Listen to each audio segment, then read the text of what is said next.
So is that the engine there? Well, this is a mock-up motor. This is a motor that actually blew up. You can see half of it's missing. Well, still pieces coming off of it. Yeah. This motor actually ripped the cylinder right out. And our motor that we're running on the Sidecar is at the machine shop right now because we're machining a false bottom at the bottom of the engine, where we're going to make a trap door. This door is going to have a scraper that we're going to have access through the bottom, and it's going to go right touching the flywheels almost. And what happens is when the flywheels rotate, this scraper is going to be right here on the bottom, and it's going to catch all the excess oil that's in the flywheel, and it's going to cut it right off. It's going to carve it right off the flywheel, and the oil pump is going to suck it and suck it back into the tank. It was proven on a motor that was in a dyno.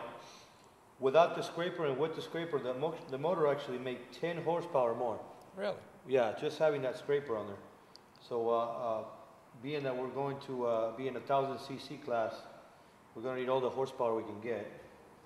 But so, you're running a Harley Davidson motor, not a regular motor. Yeah, we're running an Evo Evolution, a big twin. It would have been real easy for us to put a Sportster motor here, but you know what? It's like I was telling Gene, it's like putting a big block Dodge or having a Hemi motor. This is the Hemi motor. This is the big boy motor. This is what we want to use, just because we can. Yeah. Go ahead, bro. Go ahead and drill. I'm gonna play. Well, it sounds like everything you're doing is kind of unique with the Harley for a Sidecar, right?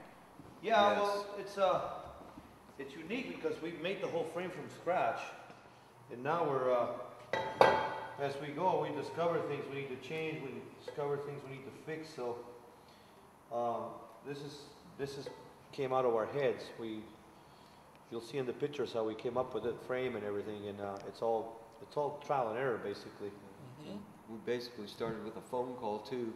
Yeah, he's the one that this is his fault. This is my fault. I blame him for everything. I was perfectly fine looking into the off season, and I had the Harley Speedway bike almost done, and I'm thinking, man, it's going to be a slow off season, you know. And then Gene calls me. He goes, "What are you doing?" I said, "I'm watching TV." He goes, well, "Let's build a Sidecar." I go, "Well, what are we going to use?" "Oh, let's use that Triumph motor that I got in my bike." And we looked at it and said, "Okay, you know what? This is a bitchin' motor, but the problem is, every time we need a part, we're going to have to go to Triumph and pay retail out of the parts counter. And I have a whole Harley parts room full of parts, and let's build it with a Harley." And it's snowballed from there. I mean, now, especially because he has the experience that he's going to be able to make this thing turn, being the swinger, to be able to hang off the side. As far as I'm concerned, I could probably drive this thing through the plywood wall at the end of turn one, but he's going to help me steer it. Yes. He's got somewhat experience on it. I've never done this before. Well, tell me about your Sidecar. I know you race Sidecars for a while, right? Yes, I raced with Tommy, and I've been through enough wrecks on them. Yeah. And of course, you know how the sport is. It's very touchy. You wake up in the morning and you have tire marks across your back. Yeah, I've seen that. Yes. And I decided I wasn't ever going to do it again. Till him and I started talking, and this whole Harley Davidson Sidecar is just snowballing.